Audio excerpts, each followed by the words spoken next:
Primeiro, bom dia a todos. Hoje é um dia muito especial para a nossa Comissão de Jurisprudência aqui no Tribunal. Estamos inaugurando, lançando um projeto batizado de Encontros Cojus. A ideia da iniciativa é trazer sempre aos nossos encontros um palestrante ou convidado externo que converse com a comissão sobre algum tema relacionado à comissão, à jurisprudência, mas também atividade de controle externo das Cortes de Contas. Eu queria agradecer o apoio incondicional do colega Pedro Dionísio, aqui da Procuradoria Especial, a vice-presidente da COJUS, Laila Rainha, incansáveis. Agradecer o apoio do presidente da nossa Corte de Contas, Dr. Tiago Montebello, que apoiou desde o nascedouro a ideia. O que a gente está vendo aqui hoje é fruto de um trabalho que está sendo feito nos bastidores. Então, a gente já começou com esse projeto há algum tempo, aqui dentro da instituição. Na data de hoje, estamos recebendo o professor de Direito Processual Civil da UERJ, professor Antônio do Passo Cabral. O senhor Antônio também é procurador da República, é um dos maiores processualistas da atualidade. Que vocês imaginarem de temas relacionados ao direito processual, o professor Antônio já escreveu: nulidades, coisa julgada, convenções processuais, e agora o professor está lançando um livro novo sobre a LINDB, sobre o artigo 23 da LINDB, que ele vai, enfim, explanar durante a sua exposição. A ideia desse projeto também, além de convidar as pessoas, é criar que a COJUS funcione como um canal, mais um canal. Oi, pois não? Laila? Desculpa. Que a COJUS funcione como mais um canal entre a nossa instituição e o público externo. Funcione como um meio de troca de informações e circulação de novas ideias que sempre enriquecem as instituições. Antes de passar a palavra ao professor Antônio, eu só queria reiterar algumas orientações para quem estiver assistindo. A primeira delas é que os microfones permaneçam fechados durante a exposição, para evitar qualquer tipo de ruído ou que atrapalhe a transmissão, a exposição. E também que as perguntas sejam feitas via chat para a Laila. A Laila vai anotar as perguntas e, no final da exposição, eu vou abrir para essas perguntas de forma limitada por conta do tempo. Então, sem mais delongas, vou passar a palavra ao professor Antônio. Espero que vocês aproveitem o tempo com o professor Antônio e que saiamos desse encontro mais enriquecidos de conhecimento. Certamente isso vai acontecer. Senhor Antônio, por favor. Bom dia a todas e todos. Espero que estejam me ouvindo bem aí. Queria agradecer ao Tribunal de Contas do município do Rio de Janeiro pelo convite gentil de estar aqui dialogando com a COJUS e, em especial, aos doutores Pedro Dionísio e Bruno Maia de Carvalho, que é um querido amigo de longa data. Queria cumprimentar todos aqui, a doutora Laila Rainho e todos os colegas da COJUS que estão nos assistindo, e dizer que é uma satisfação participar um pouco dessa troca de ideias, né? E, em especial, a respeito da LINDB, da Lei de Introdução às Normas do Direito Brasileiro, que é uma lei muito importante, que foi intensamente modificada no ano de 2018, né? Diversos dispositivos absolutamente novos no ordenamento jurídico brasileiro que foram acrescentados pela Lei 13.655 e depois regulamentados no ano de 2019 pelo Decreto Federal 9830. São alterações muito intensas, como eu falei, muito impactantes, que mudam muitas questões jurídicas no direito público em geral, administrativo, tributário, e também no direito processual. Então, é uma norma transversal. Como vocês sabem, as normas da LINDB têm seu âmbito de aplicação transversalmente atingindo todas as esferas do direito, porque elas são normas de sobredireito, né? Então, mesmo quando se fala, às vezes, na avaliação, numa atuação do administrador, que numa primeira aproximação poderia pensar como algo exclusivo, acho que de um determinado seara, muitas vezes a aplicação, quando a gente vai olhar, né, nas entrelinhas, a gente vê que a aplicação parece ser mais ampla do que a atividade administrativa estrito sensu. Muitas vezes a própria LINDB vai fazer expressamente referência à atividade controladora, que é especialmente tocante para os senhores dos tribunais de contas. E às vezes a lei fala em autoridade pública, o que, no meu modo de ver, eu vou tentar mostrar isso aqui, abrange também a atividade do próprio judiciário. Então, são normas muito interessantes que, como eu falei, atravessam todo o direito e, curiosamente, elas têm sido muito maltratadas na doutrina até agora. São alterações do ano de 2018, nós já vamos para quase 2 anos dessas alterações, e até agora pouca coisa vem sendo produzida sobre a LINDB. Ou seja, uma norma tão importante no direito com tão pouca atenção doutrinária. Então, debates como esse são importantes também para a gente jogar algumas luzes em certos pontos, né? E o projeto que originou essa lei 13.655, ele derivava um pouquinho, talvez, de um sentimento generalizado de que as atividades de fiscalização administrativa, controle, inclusive, estavam sendo feitas de uma forma pouco racional e pouco eficiente. Muitas vezes a gente via manifestações de que haveria um controle hiperbólico excessivo no Brasil, e aí a discussão sobre se esse movimento é desejado ou não. E essa intensidade de controle, no meu modo de ver, tem razões no Brasil de diversas naturezas, a vagueza das normas, por exemplo, os princípios do artigo 11 da Lei de Improbidade Administrativa, a crescente intenção de controlar a opinião jurídica dos pareceristas que prestam assessoria jurídica aos órgãos de Estado, mas também, talvez, uma superposição de cadeias ou de camadas de controle no Brasil, né, que fazem com que os empreendedores, os empresários, muitas vezes se vejam assombrados pelo controlador, né, e aí se fala num direito administrativo do inimigo, né. Então, a ideia geral era, talvez, tornar a atividade de controle, de fiscalização administrativa mais racional e menos desconectada da realidade. Mas existem várias armadilhas semânticas e armadilhas pragmáticas dessa lei, e a gente tem que interpretá-la com muito cuidado, né? Então eu separei alguns artigos da LINDB para falar com vocês nesses 30, 35 minutos que a gente tem aqui, para tentar colocar algumas questões que me parecem importantes. Eu começo pelos artigos 23 e 24 da LINDB, né, que falam que a decisão administrativa, o 23 fala que a decisão administrativa controladora judicial, que estabelecer interpretação, orientação nova sobre norma de conteúdo indeterminado, deverá prever regime de transição, quando indispensável para que esse novo dever ou condicionamento seja cumprido de modo proporcional, equânime e eficiente, sem prejuízo dos interesses gerais.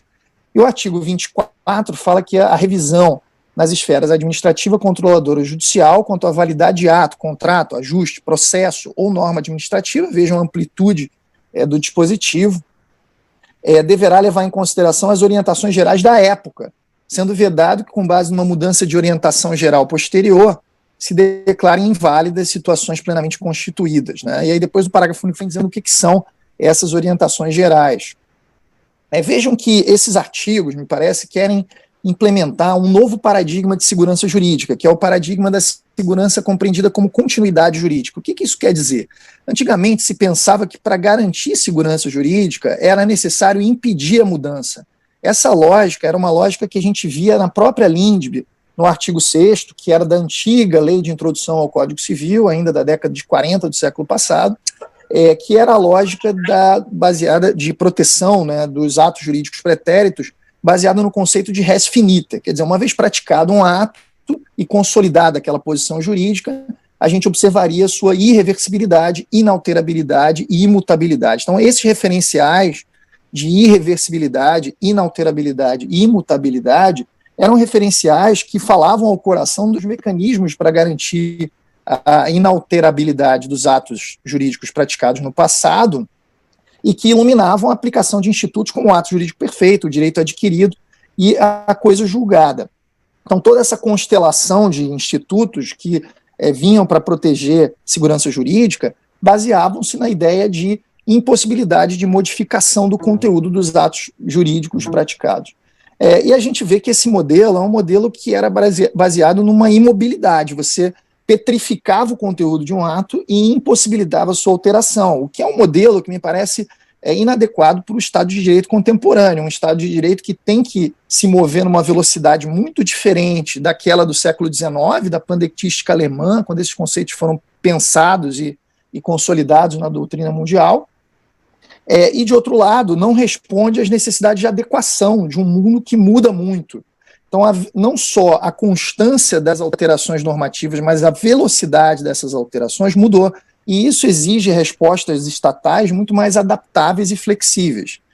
O segundo problema é que esses mecanismos escondiam a complexidade do problema de segurança, né? Vejam que o exemplo dado pelo Savigny, né, no começo dos anos do século XIX, para o direito adquirido, é muito importante para verificar essa... fala com a sua mãezinha, meu bem, quer ficar aqui com o papai? Não posso te atender, eu estou aqui falando com um monte de pessoas, tá?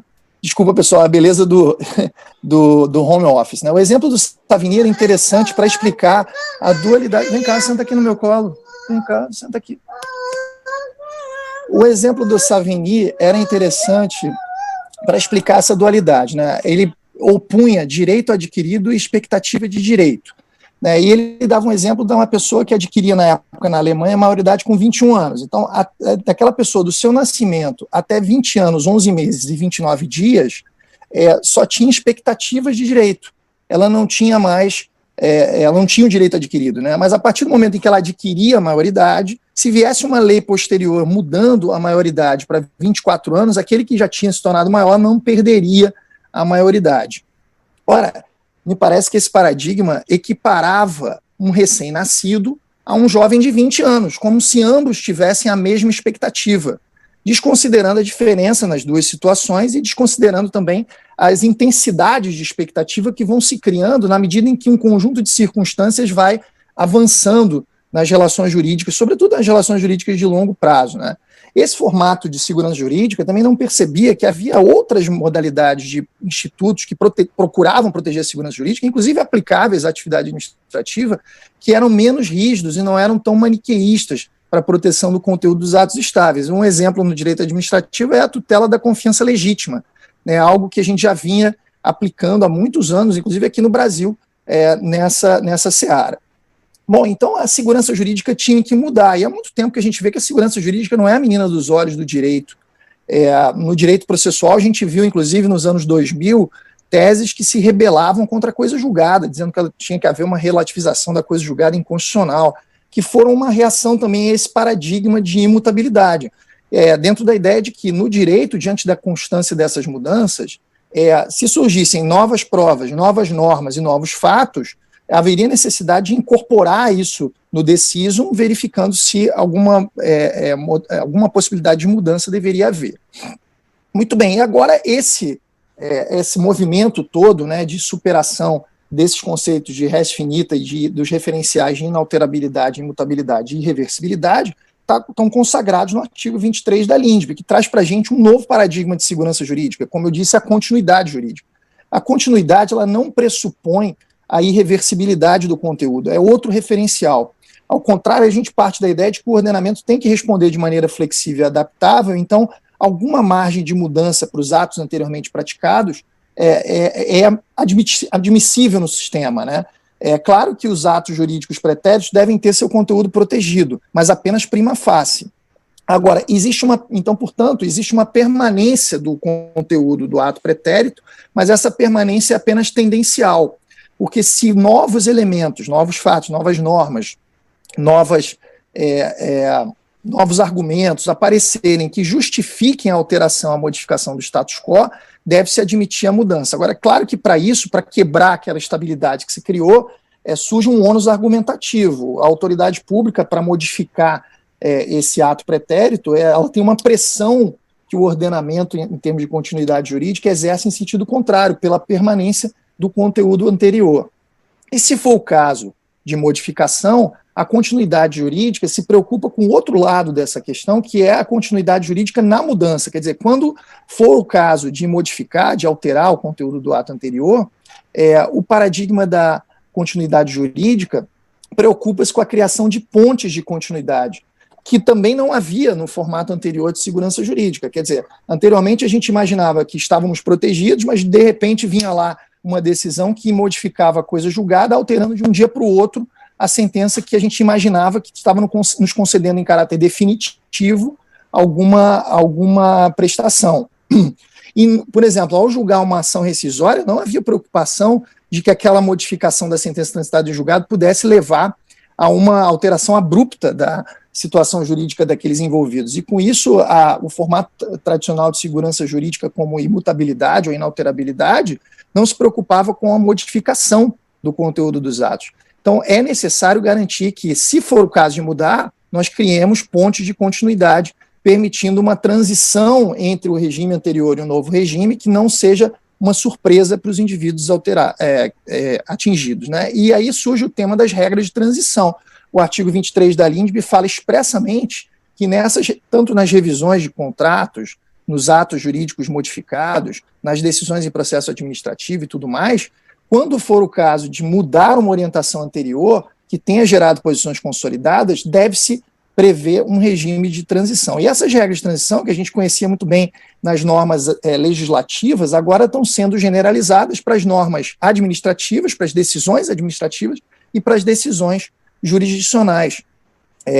E vejam que, durante muito tempo, a gente pensava que no Brasil regra de transição era só modulação de efeitos, né? Quer dizer, se você tem uma decisão que está quebrando uma estabilidade, uma expectativa anterior, podendo surpreender os administrados, os jurisdicionados, etc., você modula os efeitos disso, que era o que a gente já viu o STJ aplicar, por exemplo, em mudança de precedente, né? O quebra de precedente, superação de precedente ou mudança de jurisprudência.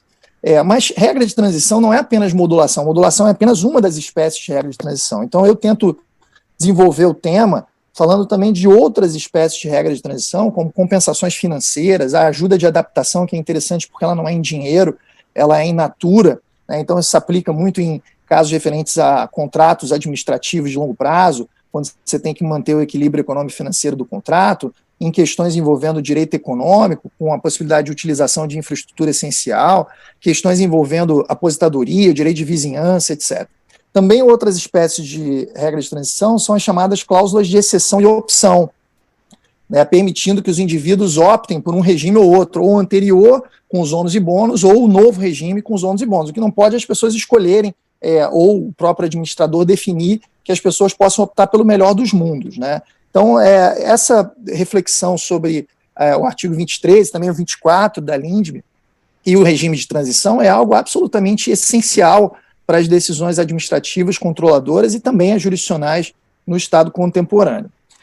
Seguindo adiante, nos artigos que eu separei aqui sobre a LINDB, eu queria falar sobre a função de consulta.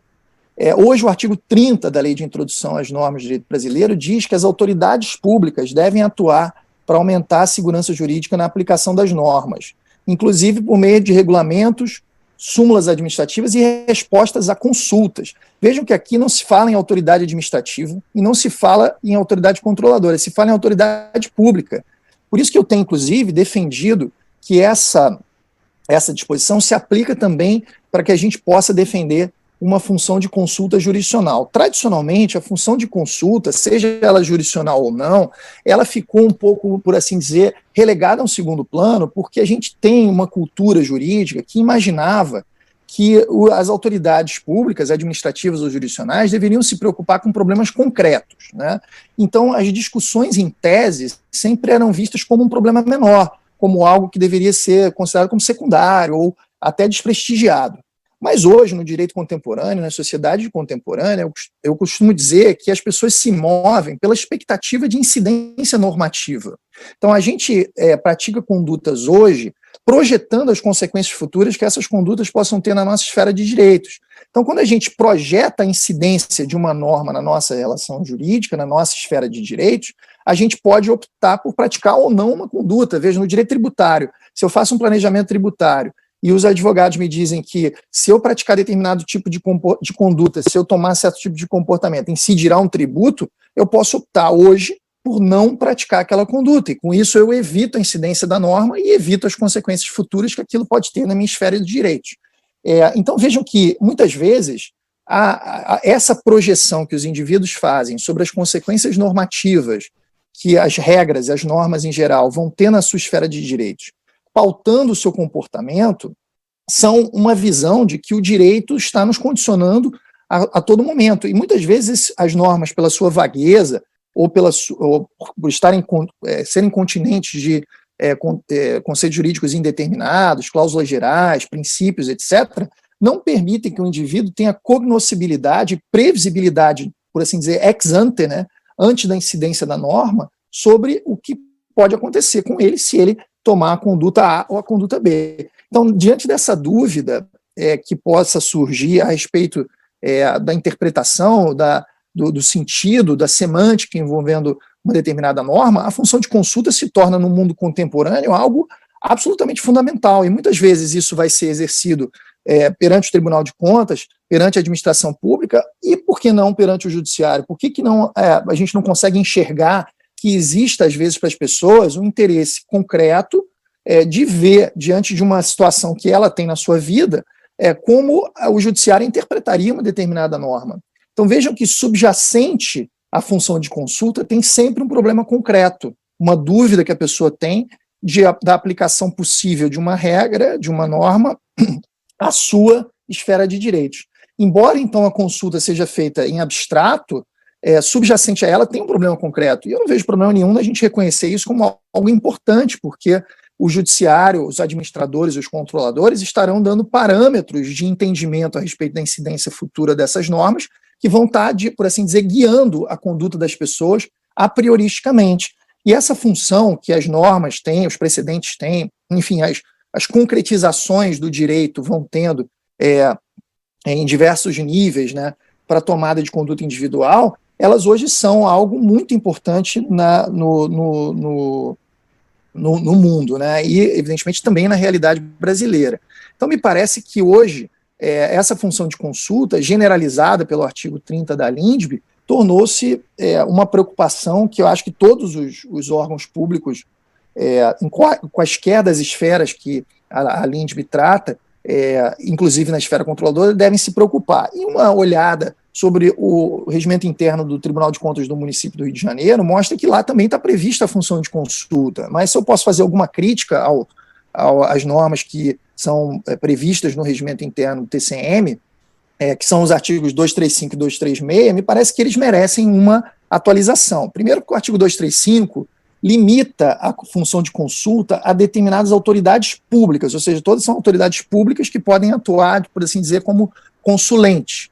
E isso, diante do artigo 30 da LINDB, não me parece mais possível, até porque qualquer indivíduo privado, os particulares em geral, ou entidades privadas, podem funcionar como consulente. O parágrafo 1º do 235 fala em limitações do objeto, até aí eu acho ok, mas me parece que exigir parecer jurídico de órgãos consultivos não é mais exigível, sobretudo desses particulares que podem formular consultas ao TCM. Imaginem questões envolvendo aposentadoria, relações de longo prazo, em que os indivíduos talvez tenham interesse em obter dos senhores uma opinião sobre o que vai ser a interpretação de uma determinada regra no município do Rio de Janeiro, para que eles possam adequar as suas atividades. Eu mesmo tenho um exemplo prático na minha atividade profissional.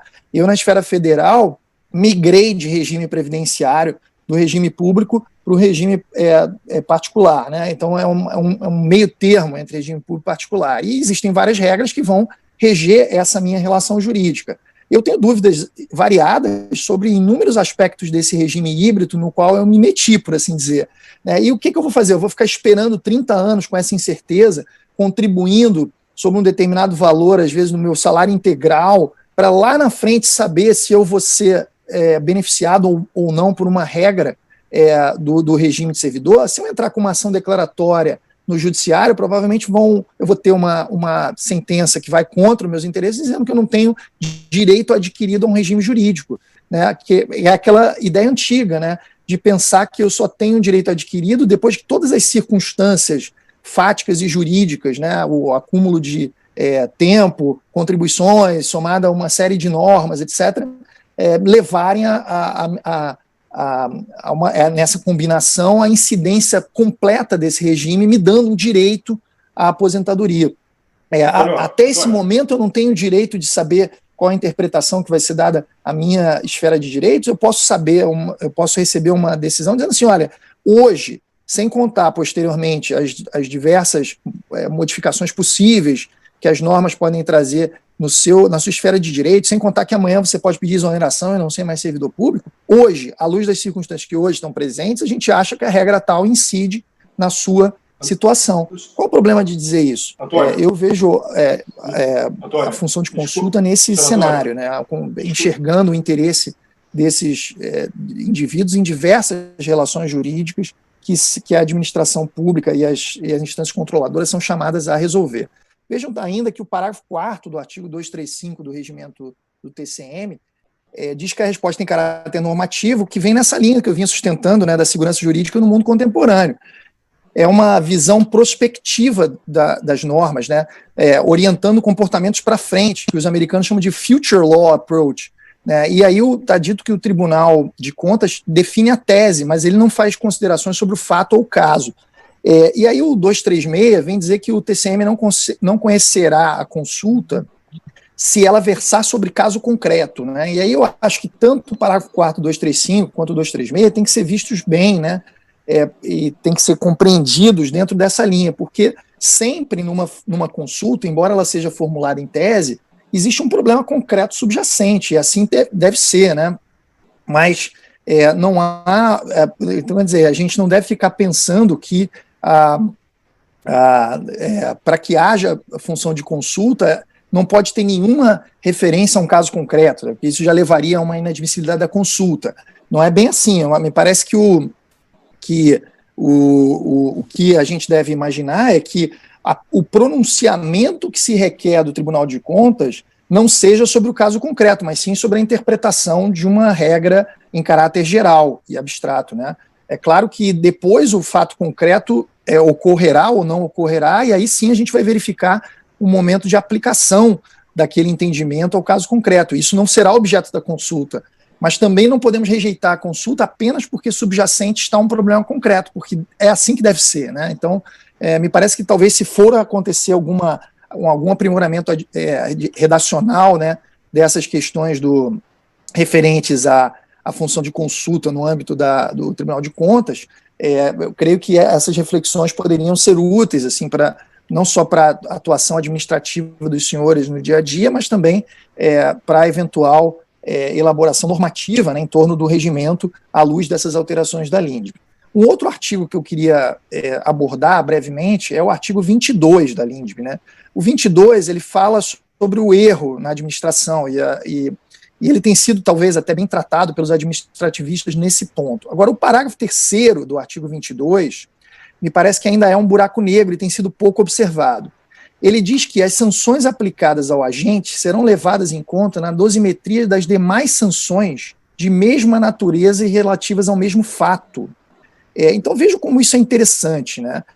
A ideia subjacente aí é que quando houver aquele fenômeno da chamada incidência múltipla, quando um mesmo fato natural atrair a incidência de normas, inclusive de várias esferas, às vezes um fato ele é jurígeno de consequências que são observadas em diversas esferas. Né? Se o carro da prefeitura do Rio de Janeiro atropela uma pessoa e a pessoa que está dirigindo estava embriagado, aquilo pode levar a sanções administrativas disciplinares no campo da administração pública, pode levar a responsabilidade civil, né, do indivíduo e do Estado, ou do município, né, e pode levar a uma responsabilização criminal do servidor público.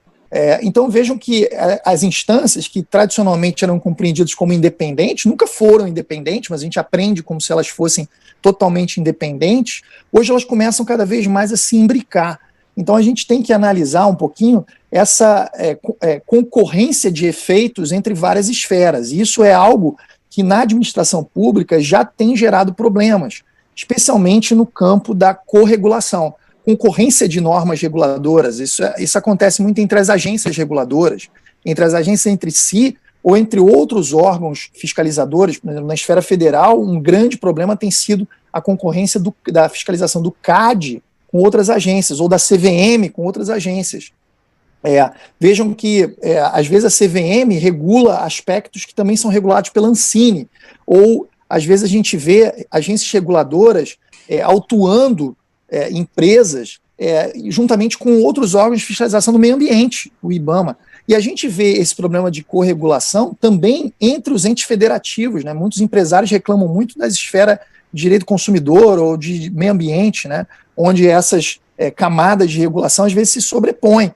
E às vezes o indivíduo não sabe se ele deve respeitar a regulação ambiental do município, do estado, da União ou todas, e às vezes elas não conversam entre si, são inclusive contraditórias entre si, né? No âmbito federal, no ano de 2019, foi editada a Lei 13.848, que cria um pouquinho da interação das agências reguladoras e delas com os órgãos de defesa da concorrência e tutela do meio ambiente. Né? Eu tenho lá no Ministério Público Federal, tem um caso que tem a ver com a regulação de TV comunitária. E esse é um caso entre a Ancine e a Anatel. Eu tenho outras esferas, como eu disse, que, por exemplo, quando se refere aos FUNCINES, aos fundos de investimento em cinema, que são regulamentados pela CVM e pela Ancine. E às vezes a gente vê problemas da ANP na área de petróleo com o IBAMA. Então é um problema, né? E o artigo 22, parágrafo 3º da LINDB, ele vai falar que dentro da mesma esfera, então pensemos dentro da esfera administrativa, sem pensar no problema mais complexo da aplicação desse dispositivo entre processo penal e processo civil, por exemplo, improbidade e processo penal, que a gente poderia pensar também, mas dentro da esfera administrativa a aplicação já é muito rica. E acho que os tribunais de contas têm que pensar isso quando aplicam sanções. Verificar se um determinado órgão municipal ou pelo Tribunal de Contas do Estado, se determinada prefeitura já foi sancionada, por exemplo, numa improbidade administrativa, ou seja, pelos aspectos da esfera administrativa em si, já houve uma sanção aplicada para aquele fato. Se num PAD o servidor público já foi sancionado com uma censura, uma suspensão, uma pena de demissão, e depois, pelo mesmo fato, surge um procedimento sancionador ou um procedimento de controle no Tribunal de Contas, essas instâncias devem considerar a intensidade e o tipo de sanção que foram aplicadas dentro da mesma esfera em outro procedimento. Né? Isso, me parece, não tem sido muito olhado pelos órgãos administrativos até hoje, mas me parece algo extremamente importante na atualidade. E aí podem ser consideradas sanções de diversas naturezas, inclusive na justiça eleitoral, por exemplo, se está sancionando um gestor por um certo tipo de atividade que tem um impacto eleitoral, mas também deriva da sua atividade administrativa, muitas vezes isso poderia ser considerado se a justiça eleitoral, na sua atividade, que também às vezes tem natureza administrativa, já aplicou algum tipo de sanção. Então esse parágrafo 3º do artigo 22 me parece também muito revelador.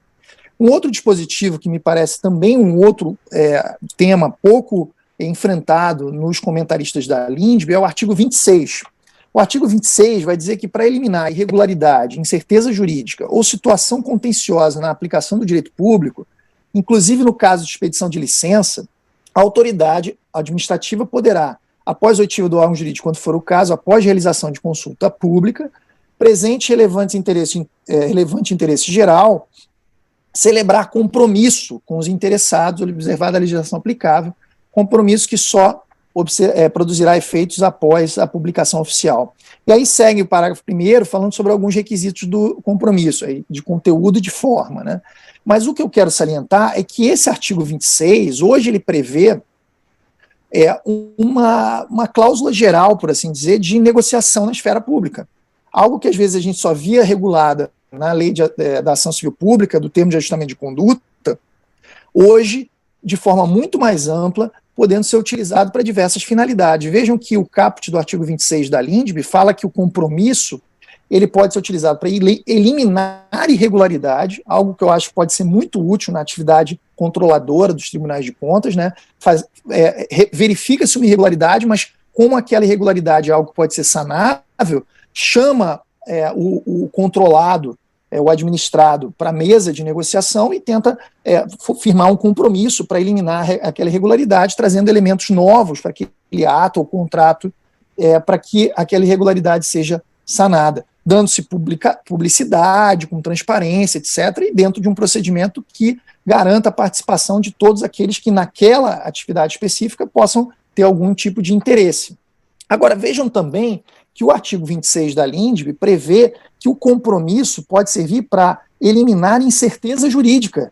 E aí ele se conecta com muitas outras reflexões que eu já fiz antes aqui, dentro dessa nova ideia de segurança jurídica. Quer dizer, o indivíduo às vezes pode ter dúvida sobre se uma norma vai ser aplicada da maneira A ou da maneira B, qual será a interpretação dada para a aplicação daquela norma na sua esfera de direitos. E aí o compromisso ele serve como chamado negócio de certificação, que é um contrato que os indivíduos celebram, e aqui o administrado, a administração, o controlado e o controlador celebram, para verificar, para ter certeza de qual vai ser a interpretação ou o efeito jurídico que pode ser extraído de um certo ato ou contrato anterior. Né? Isso também pode ser muito útil, porque previne o problema litigioso, previne uma situação contenciosa. E acho que é algo muito contemporâneo, né? Que tem sido pouco também enfrentado, tanto pelos civilistas quanto pelos publicistas. Vejam que essa é uma tendência. Compromissos ou negócios de certificação estão previstos desde 2015 no Brasil em 3 leis novas. Eles estão previstos no artigo 357, parágrafo 2º do Código de Processo Civil, 2015, estão previstos no artigo 26 da LINDB, 2018, e foram inseridos no Código Civil pela Lei de Liberdade Econômica do ano anterior, do ano 2019.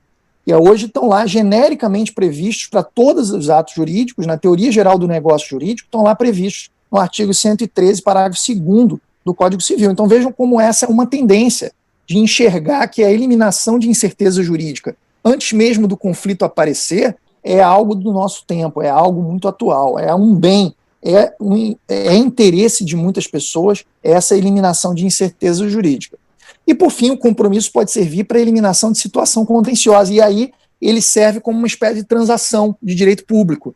Né? Inclusive, recentemente, já no tempo de pandemia, em abril último, né, de 2020, foi editada a Lei 3.988, eu acho que é a Lei da Transação na esfera federal.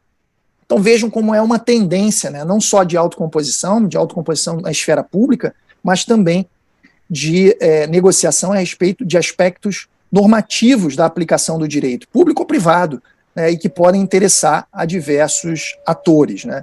E aí eu vou me encaminhando para o final da minha exposição, tratando dos artigos 20 e 21 da LINDB, que são muito importantes. Eu os deixei para o final, combinei com os doutores Bruno Maia e Pedro Dionísio para tratá-los no final, primeiro porque eu acho que eles têm sido bem tratados pela doutrina até agora, talvez tenham sido aqueles que tenham recebido maior atenção da doutrina publicista, sobretudo dos administrativistas e tributaristas. Os artigos 20 e 21, eles servem, né, para que as esferas administradora, controladora e judicial, nas suas decisões, incorporem um exame consequencialista. A lei passa a exigir que os controladores, como os senhores no TCM, ou os administradores em geral, ou até os juízes, até porque se aplica à esfera judicial, passem a ter que considerar, quando decidirem com base em valores mais abstratos, generalizantes, princípios, cláusulas gerais, etc., considerar as consequências práticas da sua decisão. E trazem ali necessidade de fundamentação específica para que juízes e administradores e controladores justifiquem, fundamentem suas decisões, dizendo que estão adotando aquela alternativa, comparando com o que seria a decisão se tivessem adotado outras alternativas. Né? E o artigo 21 fala que isso se aplica também nos processos que controlem a validade de ato, contrato, ajuste, processo ou norma administrativa. Né? Então vejam como o consequencialismo entrou na atividade de qualquer julgador no Brasil, em qualquer das esferas a que eu fiz referência. E o que é o consequencialismo? O consequencialismo, a gente pode defini-lo, né, como uma postura interpretativa que considera um elemento significativo, a gente extrair o sentido de uma norma, a consequência dessa tomada de opção interpretativa. Então, ao interpretar, eu tenho várias possibilidades, vários resultados possíveis dessa interpretação, e uma das coisas que se considera para adotar uma interpretação A ou B é a consequência que possa ser extraída dessa opção. Então, vejam que esse tema ele não é um tema novo, ele já vem em diversas discussões filosóficas, passando por Bentham, Stuart Mill, depois para a filosofia do século XIX, século XX.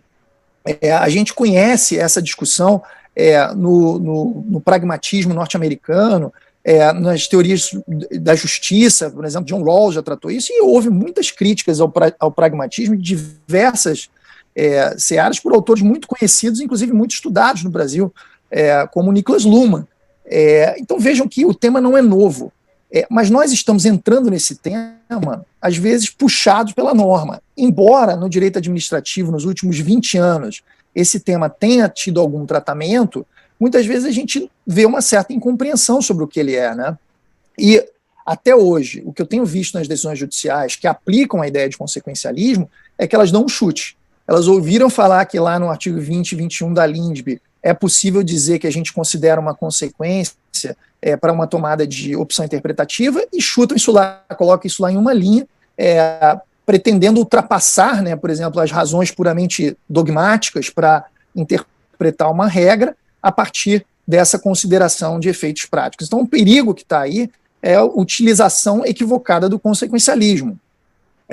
E o que o consequencialismo, eu não vou poder entrar aqui, por uma premência de tempo, eu não vou poder entrar aqui nas diferenças do consequencialismo para o utilitarismo, para o pragmatismo, que são vertentes muito relacionadas, mas que, embora, não só porque elas não estão previstas na LINDB, mas também porque elas não se equivalem, não é correto a gente utilizá-las umas pelas outras. Então, o que a nossa lei prevê é o consequencialismo e não outras vertentes que também se relacionam com o consequencialismo, né? Então, partindo dessa minha ideia de que consequencialismo é considerar consequências numa tomada de opção interpretativa, para fins de se escolher entre as alternativas interpretativas uma ou outra, me parece que o que a lei quer fazer é estabelecer uma espécie de redutor ou freio normativo para impedir que certas conclusões dos julgadores, também dos juízes, mas dos controladores, dos administradores e dos juízes, sejam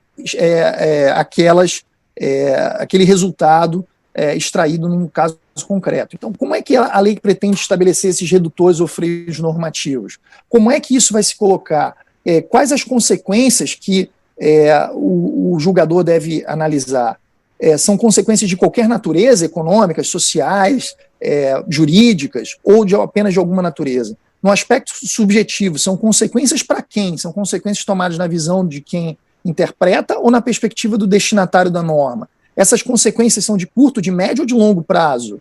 É possível aferi-las? Como é que a gente vai conseguir comprovar essas consequências? Elas são as consequências apenas prováveis ou são todas e quaisquer consequências imagináveis?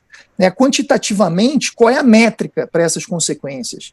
Elas devem maximizar, otimizar determinados bens. Que bens? Os bens de toda a sociedade, os bens de alguns, aqueles mais diretamente afetados pela norma, ou uma média de todas essas pessoas? E como é que elas vão ser aferidas? Tem que haver perícia sobre elas ou não? Então, essas considerações são muito interessantes, porque, especialmente nesses tempos de pandemia, a gente tem visto como, às vezes, os julgadores no Brasil são confrontados por enfrentar decisões que podem levar a efeitos muito variados em diversas esferas, que podem ter impactos econômicos e sociais na vida de milhares de pessoas, né? A gente vê no judiciário ações e medidas que são ajuizadas para invalidação de decretos prisionais, que podem levar à libertação de milhares de presos, porque eles podem estar sendo expostos à Covid. Outras decisões confrontam decretos de prefeitos e governadores, pedindo para que o judiciário determine o lockdown de cidades inteiras ou de estados inteiros, com efeitos que podem ser muito trágicos, na esfera de diversas pessoas e empresas. E aí eu acho particularmente impressionante que esses argumentos consequencialistas sejam jogados nas decisões ali. Como é que o judiciário pode, por exemplo, avaliar todas as consequências jurídicas, econômicas, sociais para decretar um lockdown? E como é que ele pode ter expertise técnica para verificar se haveria alternativas a esse lockdown que seriam igualmente eficientes ou não tão eficientes, e por isso eles estão utilizando essa opção, levando em consideração que optar por A ou B teria consequências, e a consequência escolhida pelo judiciário seria a melhor consequência, a mais eficiente. Então, entra em cena também aqui, me parece, o tema das capacidades institucionais, porque cada instituição tem uma expertise própria, especialidade, um staff, um corpo de servidores que tem características organizacionais e estruturais diferentes. Cada entidade, quando há uma concorrência de órgãos decisórios, não só dentro da administração pública, mas se a gente confronta a administração pública e o judiciário, cada entidade tem formas de deliberação, procedimentos deliberativos e decisórios diferentes. E a partir de todas essas variáveis, a gente poderia enxergar que uma ou outra sede tem melhor capacidade institucional para decidir isso. né? E esse debate me parece que tem que ser também introduzido nessa lógica da aplicação do artigo 20 e 21 da LINDB. Não é possível mais imaginar que o juiz seja o juiz Hércules, que tem todas as possibilidades de decidir sobre todas as questões sem limite. O judiciário, qualquer julgador, né, mas o judiciário também tem limitações epistêmicas, epistemológicas, limitações temporais que pressionam para uma decisão rápida e também limitações estruturais, né? Não é possível que os processos sigam eternamente sem decisão. Isso acontece também do lado dos controladores, né? Então, pensarmos nessas consequências é também pensarmos em quais os tipos de consequência, para quem elas devem ser pensadas, como elas devem ser trabalhadas e, ao fim e ao cabo, como elas podem ser justificadas. Então, me parece que na aplicação dos artigos 20 e 21 deve haver um extremo cuidado. Um cuidado porque não é qualquer consequência que possa ser exigida do julgador, seja ele da instância controladora, seja ele da instância judicial. Me parece que as consequências elas devem ser, de início, pensadas como consequências sociais, jurídicas e econômicas, mas elas devem ser minimamente comprovadas. Deve haver alguma base empírica para a consideração dessas consequências. Isso não pode ser um chute. Então não é possível dizer que um decreto de um prefeito não pode ser, deve ser invalidado, porque ele vai levar ao fechamento de todas os restaurantes da cidade. Será que o lockdown, o fechamento de atividades empresariais daquele setor vai levar ao fechamento de todos os restaurantes? Alguns restaurantes vão conseguir transicionar para o delivery e vão continuar mantendo a sua atividade econômica, não vão fechar, outros vão fechar. Isso depende exclusivamente do decreto prisional, do decreto do prefeito que fechou os estabelecimentos, ou ele depende também de uma certa medida de empreendedorismo, de capacidade de adaptação dos empresários? Vejam que essas consequências não podem ser tiradas de uma cartola como uma solução não comprovada para que se chegue a um resultado pré-dado ou pré-concebido que o julgador queria chegar de qualquer maneira e utiliza os artigos 20 e 21 da LINDB como um argumento de reforço. Não. Para que a gente possa argumentar com base no consequencialismo, há necessidade de alguma base empírica. Então, as consequências sociais, econômicas e jurídicas, elas não podem ser consequências abstratas e desconectadas do caso. Elas me parece que têm que ser consequências apenas prováveis, cuja probabilidade seja demonstrada com alguma base empírica. E me parece também que essas consequências devem depender do caso concreto e do tipo de relação jurídica para que elas sejam consideradas no curto, médio e longo prazo. Num debate sobre a pandemia, me parece que as consequências que devem ser enfrentadas são aquelas de curto prazo. Num debate sobre aposentadoria ou contratos administrativos de longo prazo, as consequências não podem ser apenas as de curto prazo, devem ser problematizadas também no médio e no longo prazo. Até porque muitas dessas relações jurídicas permitem adaptação no tempo. Então, são todas variáveis que devem ser consideradas e devem ser cuidadosamente enfrentadas. Agora, como eu disse, essa é uma discussão muito antiga, que vem na filosofia do direito, na filosofia em geral, desde do século XVIII, né, passando pelo século XIX e pelo século XX. Não é possível que nós agora adotemos algo tão complexo para decisões tão importantes com base em conversa de botequim. Há necessidade de que o judiciário, a administração pública e as instâncias controladoras apliquem o consequencialismo com conhecimento de causa. E esse conhecimento de causa, me parece que só é possível se nós começarmos a ter debates como esse aqui, né, em que as próprias instâncias que vão aplicar a LINDB discutam um pouquinho, né, os limites dessa aplicação e as variáveis que podem ou devem ser consideradas. E eu queria encerrar dizendo que a lei de introdução às normas, ela traz, como eu tentei demonstrar aqui brevemente, com as limitações temporais que a gente tem, ela traz diversas alterações muito sensíveis em princípios, postulados e regras que são estruturantes do Estado de Direito. A gente falou aqui de segurança jurídica, de liberdade, de programação individual de conduta, de incerteza jurídica, de coerência, né, que é um valor que também deve ser aplicado quando a gente pensa na interferência de uma esfera sobre a outra, na aplicação de sanções. Então, esses valores são valores chaves do ordenamento jurídico. Então, estudar a LINDB é estudar como o nosso ordenamento jurídico está sendo reorientado e reformulado, remodelado, né, à luz de valores que são valores do nosso século. Pensar nisso é pensar como o direito, sua própria essência passa a ser na atualidade. Então, é algo absolutamente fundamental no Brasil do século XXI e na preocupação da atividade administrativa e controladora, né? Por isso eu cumprimento o TCM por essa iniciativa, né? Me coloco à disposição para outras reflexões, perguntas que vocês possam ter, né? E também espero que esse debate aqui tenha trazido, se não respostas, né, pelo menos algumas dúvidas e as perguntas que devem ser formuladas para que a gente possa entender um pouquinho melhor como a LINDB e essas novas regras podem conformar o direito e o processo administrativo ou judicial na contemporaneidade. Muito obrigado. Senhor Antônio, gostaria de agradecer em nome da Comissão de Jurisprudência pela sua participação aqui no nosso primeiro encontro, né, do projeto Encontros Cojus. Uma grande satisfação, uma grande honra, e tenho certeza que todo mundo saiu daqui um pouquinho mais inteligente. Tá bem? Agora a gente vai abrir de forma limitada, por conta do tempo, para algumas perguntas. Vou passar a palavra à vice-presidente da Cojus, Laila Rainho. Por favor, Laila. Professor Antônio, parabenizo pela ilustre explanação. É um tema que nos afeta muito como servidores do Tribunal de Contas, e eu tenho certeza de que seus ensinamentos vão ser muito úteis para o nosso trabalho como controle externo. Eu recebi algumas questões, né, como o nosso tempo é curto, eu vou ter que selecionar algumas. A primeira pergunta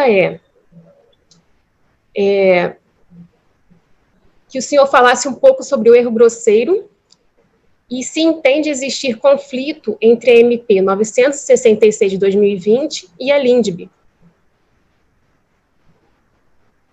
Quer que eu responda logo, Laila? Ou vai fazer todas juntas? Pode responder, sim.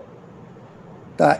A MP, eu creio que seja aquela que reduziu, né, a responsabilização do servidor público no âmbito da pandemia, né, nessa situação emergencial de pandemia, e o erro grosseiro. Bom, o erro grosseiro, né, eu acho que o colega está falando mais do artigo 22 caput da LINDB, né? O erro grosseiro, ele vem um pouco daquela lógica que levou a edição desses artigos, né? O grupo de pessoas que foi responsável pelo projeto de lei que resultou nesses acréscimos à LINDB era um grupo de administrativistas, né, dessa administração gerencial, né, dessa lógica mais empresarial que se quer atribuir à administração pública, que via a atividade de controle e fiscalização como uma atividade inimiga, né? É muito comum, não sei se eu fiz referência a essa expressão, né, o direito administrativo do inimigo, né, o administrado assombrado pelo fiscalizador. São expressões que a gente via recorrentemente na literatura, em palestras, né, dos administrativistas nos últimos anos. E aí o artigo 22, ele vem estabelecer no caput, no parágrafo 1º, a ideia de erro, dizendo que o erro não é corrupção, o erro não deve ser sempre imaginado como algo, como um ilícito que deveria ser punido além da correção da irregularidade. E muitas vezes as reflexões são feitas, são reflexões de chão de fábrica, por assim dizer, né, dizendo que o Brasil, na verdade, é um país continental com realidades muito diferentes, e não dá para a gente comparar a realidade do município do Rio de Janeiro, por exemplo, com prefeituras no interior, que por vezes têm um orçamento reduzidíssimo, uma estrutura precária, e que não teriam como cumprir as exigências da legislação administrativa no Brasil, que foram escalando, né, para pensar numa administração de primeiro mundo, né, esquecendo talvez essas realidades. E aí o 22 vem falar que na interpretação de normas sobre gestão pública serão considerados os obstáculos e as dificuldades reais do gestor, né, e as exigências de políticas públicas a seu cargo, sem prejuízo dos administrados, dos direitos dos administrados. Então sempre essa ideia de conciliar os interesses gerais, os interesses públicos com, e aqui especificamente os direitos dos administrados, com uma visão menos punitivista, talvez, do erro. E nesse ponto, eu acho que a Lindbe ela veio, digamos assim, não só consolidar algo que já deveria ser uma visão mais prática dessa questão, como também evitar punições indevidas e absolutamente desproporcionais à intensidade de violação, por exemplo, dos preceitos normativos em um determinado caso. E aí a gente tem que fazer uma meia-culpa, né? Nós, dos tribunais de contas, do Ministério Público, etc., muitas vezes somos, talvez, exacerbadamente rigorosos com ilicitudes que talvez num grau de intensidade fossem ilicitudes mínimas, né? E talvez houvesse, ou devesse haver, historicamente, uma alternativa para isso, né? E o que eu acho que o artigo 22 vem fazer, dessa ideia de erro, é tentar trazer essa alternativa, não apenas para que as sanções sejam minimizadas, como os parâmetros do artigo 2º, o parágrafo 2º do artigo 22 trazem, mas também para que elas sejam absolutamente desconsideradas, como é a regra do parágrafo 3º que eu vinha falando anteriormente. Agora, me parece que a questão do erro, ela hoje vai ser muito bem resolvida, não talvez por esse artigo 22 caput, que é de uma aplicação mais difícil, mas pela lógica consensual. Então, me parece que o artigo 26 acaba dialogando muito com a questão do erro, porque toda vez que a gente verificar que houve um erro, que a intensidade de sanção não deva ser aquela máxima, ou que a resposta estatal para aquela violação, para aquele ilícito, naquela intensidade, não deva ser uma sanção muito aguda, ao invés de agir, processar, litigar e tentar a aplicação de sanção, a gente pode tentar uma solução autocompositiva, né? O compromisso do artigo 26 pode ser uma válvula de escape para que, chamando o gestor para a mesa de negociação, a gente consiga trazer consequências mais proporcionais para o erro. E aí, é claro, considerando os parâmetros que estão lá no artigo 22, os obstáculos e as dificuldades reais da administração pública. Agora, o que a gente não pode permitir também é que o artigo 22 seja utilizado para escamotear a corrupção, ou que o artigo 22 seja escamoteado para passar a mão na cabeça de A ou B que tenham influência política, ou que tenham, ou que sejam bem relacionados, né? Ele não pode ser um fator de divisão ou um fator de descrime que traga uma desigualdade na aplicação das sanções. Por isso, talvez, a edição de regulamentos administrativos disciplinando nos espaços regulamentares o artigo 22 da Lindbe e esses parâmetros trazidos por ele para as sanções no caso de erro, me parece que são uma necessidade hoje na administração pública, para que a gente garanta impessoalidade na aplicação desses parâmetros. E no Ministério Público, eu posso dizer que a gente já tem pensado isso, né? Tentando estabelecer rotinas, procedimentos, manuais de atuação, critérios para aplicação, para celebração de acordos e para quantificação de danos e sanções. Né? Com isso, a gente consegue, de alguma maneira, coordenar as atividades dos membros do Ministério Público, que, embora tenham independência, devem respeitar o princípio da unidade. E com isso, a gente consegue também sinalizar para o controlado os parâmetros sobre os quais ele pode estar depois sendo cobrado. Eu acho que isso é fundamental hoje para as instâncias controladoras, né? Sinalizar parâmetros para que os gestores, os controlados, os administrados em geral, saibam aquilo que eles podem estar sendo cobrados, e com isso eles têm aquela previsibilidade para a sua tomada de conduta que eu vinha destacando anteriormente. Né? Antônio, acho que vai ter tempo só de mais uma pergunta, porque a gente está com um tempinho quase acabando aqui. A Laila vai fazer, aí se eu puder responder de forma sucinta, e a gente fecha a sua exposição, tá bem? Laila, por favor, pergunta, a última, infelizmente. A pergunta é a seguinte, professor. Orientação normativa que prejudica não deve retroagir. E no caso de orientação administrativa que favorece, deve retroagir?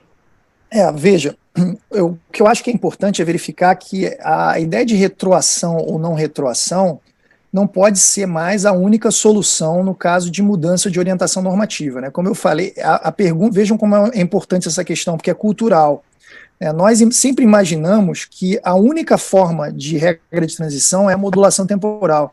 Então, a ideia de se retroage ou não retroage era a única chave que a gente virava para compreender como fazer para assegurar, garantir segurança jurídica sem criar uma surpresa, né, ou uma mudança abrupta para o administrado. Mas não é bem assim.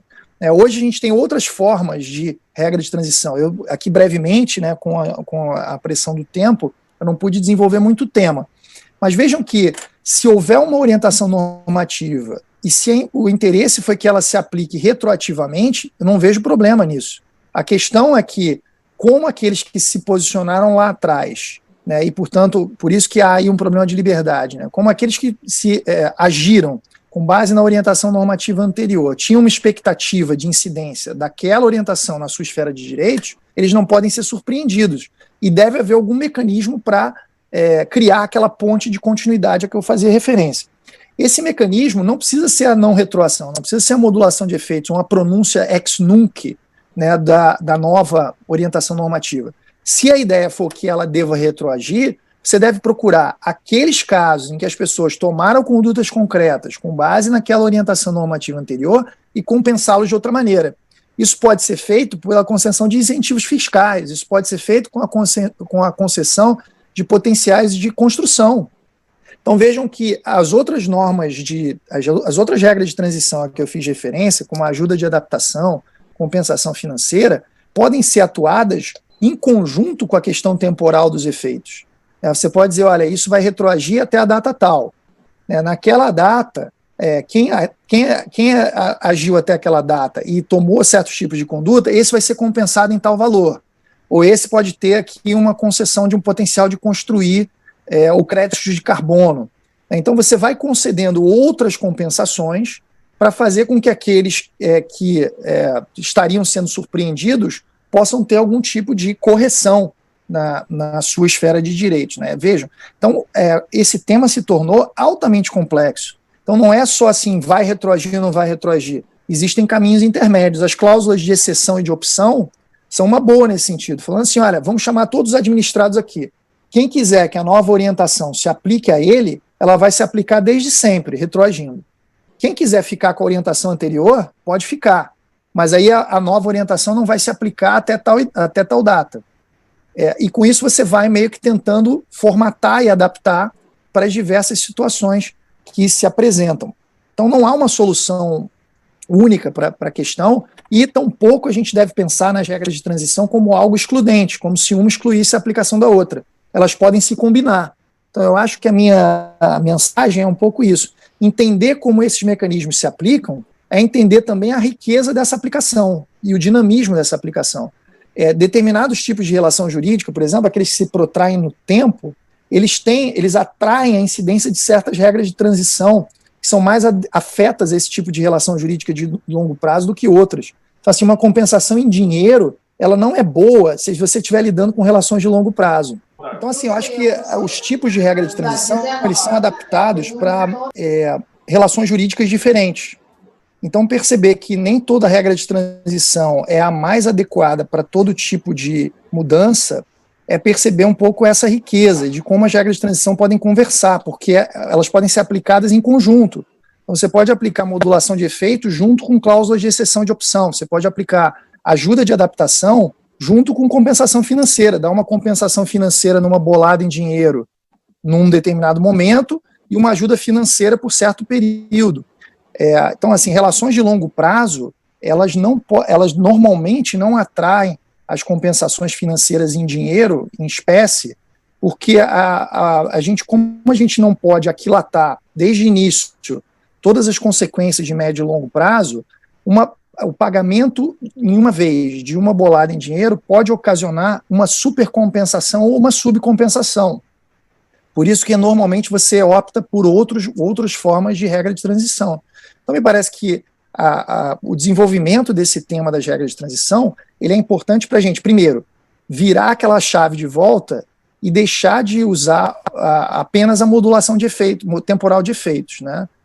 Pensar que há algo muito mais rico do que apenas a modulação temporal de efeitos, e que às vezes a modulação temporal de efeitos não é a melhor solução, porque ela pode estar abarcando na modulação temporal pessoas que não teriam direito de estar ali, que, por exemplo, não tomaram nenhum tipo de conduta concreta baseada na orientação geral anterior e, portanto, não estariam sendo surpreendidas, e, ao mesmo tempo, deixando desprotegidas pessoas que talvez tivessem tido outras consequências ou visualizaram outras consequências que o regulador, o controlador ou o juiz não visualizaram.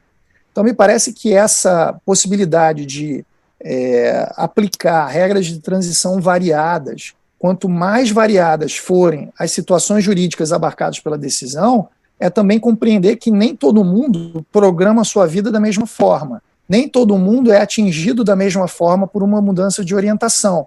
E por isso que esse tema é tão importante, porque ele consegue levar para o momento aplicativo posterior da mudança de orientação geral essa questão da igualdade, que poderia, numa decisão muito generalizante, beneficiar pessoas que não tinham direito e prejudicar outras que talvez tivessem direito a uma outra adaptação, né? Então, eu acho que, como mensagem, é isso. A gente tem que estudar mais as regras de transição, o regime de transição, para conseguir saber todas as potencialidades que esse artigo 23 e também o 24 podem trazer para a nossa atividade, para a atividade controladora, mas também para a atividade estatal em geral, né?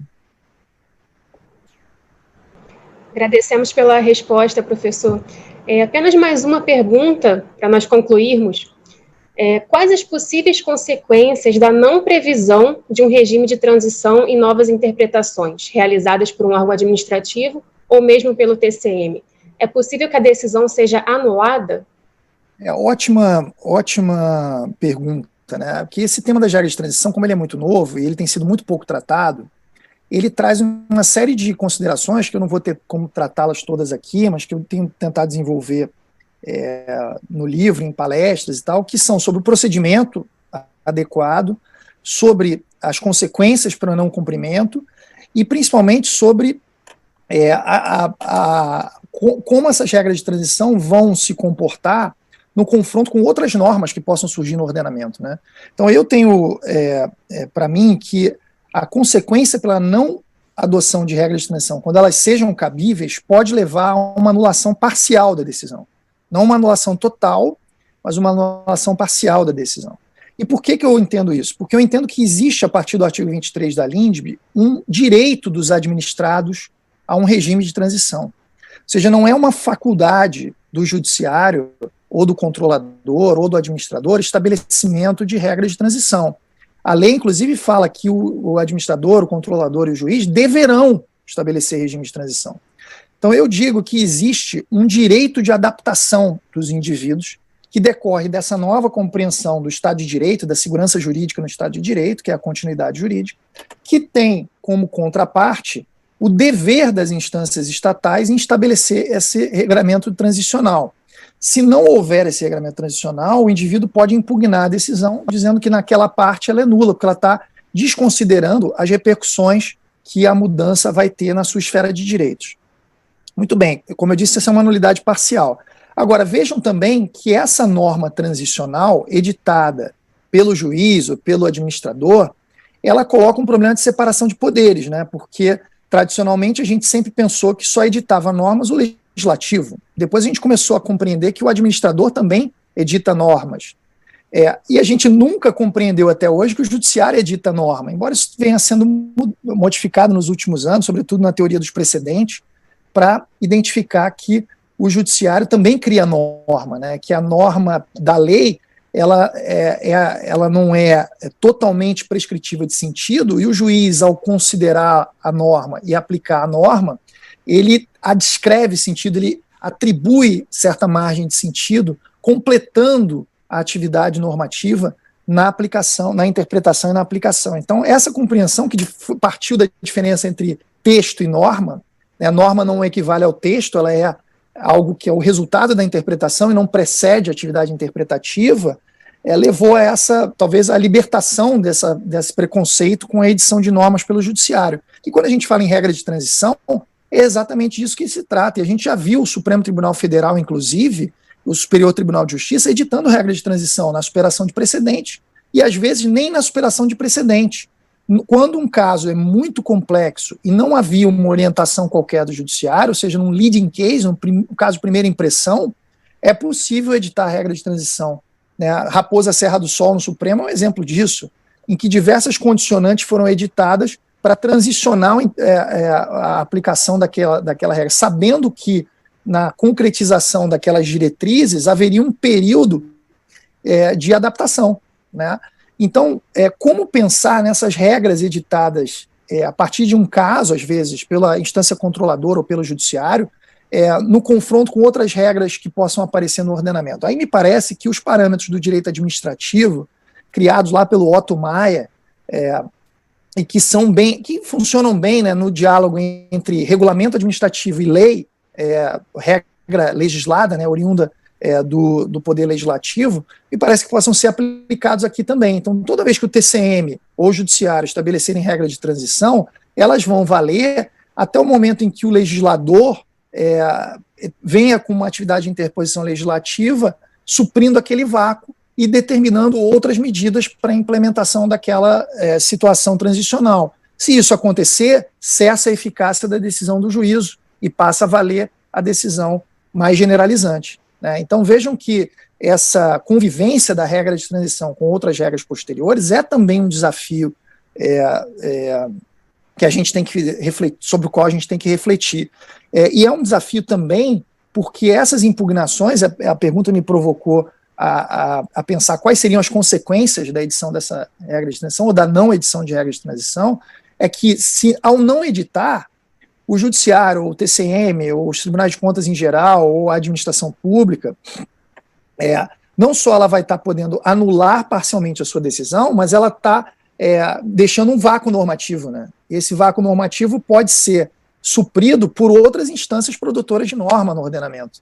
Então, ao perceber que as regras de transição adicionam um elemento na teoria das normas para saber que não apenas o legislador edita a norma, mas também os administradores, os juízes, os controladores, a gente vai ter que inserir esse elemento das regras de transição no debate da convivência e da possibilidade de atuação de qualquer órgão editor de norma, produtor de norma jurídica, seja quando não há edição de norma por aquele que operou a mudança de orientação geral e, portanto, há um vácuo normativo.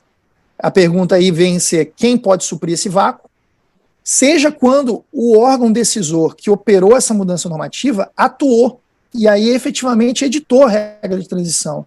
E aí a pergunta deve ser como essa regra efetivamente editada vai conviver com outras regras e se ela vai sobreviver a outras regras que possam ser editadas posteriormente, né?